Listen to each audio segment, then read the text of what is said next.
Hey, it's Bianca Forbes here of BiancaForbes.com, and this is Gimme 5, the part of the week where you give me 5 minutes of your time and I give you a valuable tip for your online business and marketing success. This week, I'm talking about how to get good technical support online when you aren't a techie person. I know this is a big one for so many of you, so I'm really hoping you get a lot from this. So, too often, we're oblivious to what we need and get hypnotized by what experts tell us we should have. Then, when we're left to our own devices, we get confused again because when we check these software services out, apparently we need the entire list of features. Of course, we would, though, to be fair, because they're in business too, so cut them some slack. And also, they understand all of that stuff where we don't. So, really, we need to think about why we need the technical support in the first place. Well, when you don't have an IT support team, you don't have a budget to outsource the work, or techie stuff just goes over your head, it's time to rein yourself in. You need to think about what you want in English, then go about finding out if the services you have your eye on can help you with it.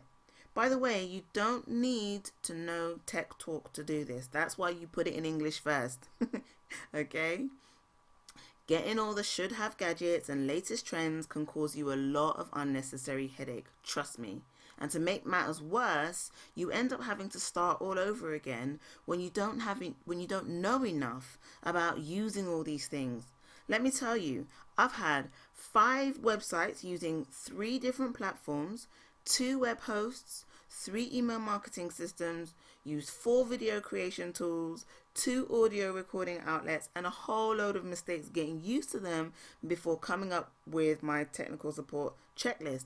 And I am okay to approach technical stuff, and I still needed a lot of help to actually get through all of that. All right? So if you're not that way inclined, when you feel like you just don't get it, it can be so easy to give up and pass the buck or the problem to someone else. Now, delegating is all good. I'm not saying there's a problem with that. But if you don't have anyone in-house to pass that work on to, then you can put yourself in a tricky situation. And as you know, it can cost you a lot of time, stress, and money to get it resolved. Here's your coaching code for the week. The more involved you get with creating and upgrading your online business, the more you need to wise up to get back up, with the tools that you need to deliver your goods. So save yourself some hassle and get smart. Here's the technical support checklist that I used, and you can use it too. So, do they have a free trial period or taster of the product? Trying before you buy is the best way to decide if the software is going to work for you. This also applies to how they teach you. If the language is clear and easy to understand, then you're onto a winner. The next one. Does their technical support answer your queries with care? There's nothing worse than using a service, running into a problem, and being left hanging when you need help the most. Remember, you aren't the technical support, so don't expect to know it all, just the parts you need. The technical support you get should be able to understand what you're saying and answer in a non-technical way. And don't be shy to ask them what that means in English as well, to double check you understand before you end the support call or however you get that support. The next one, are they easy to access? Many providers have teams operating their technical support from all over the world, which can work to your advantage. So look for an online technical support button or link to check out how available they are at different times of the day. Lastly, are they willing to do it for you?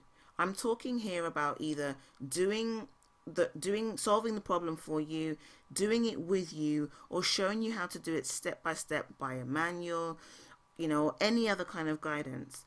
This may really sound counterproductive by me saying that you actually need to get the support, but sometimes when you're just struggling, just over one little hurdle, you need a hand without a massive bill attached to it.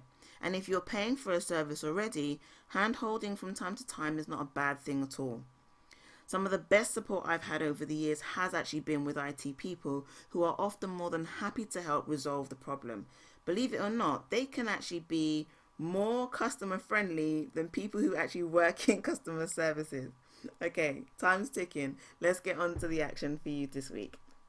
So, look up the service you've had your eye on or you've been thinking of using.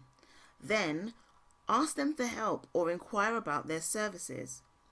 And then use this week's checklist to see if they tick all the boxes. If they do, that's a green light for you to go ahead and give them a try. So that's it. That's this week's tip. If you like this, like it, and remember to share the goods. If you want more, come over and get free training on how to step up your game online at biancaforbes.com. Thank you so much for watching. Take care for now, and I'll catch you next time.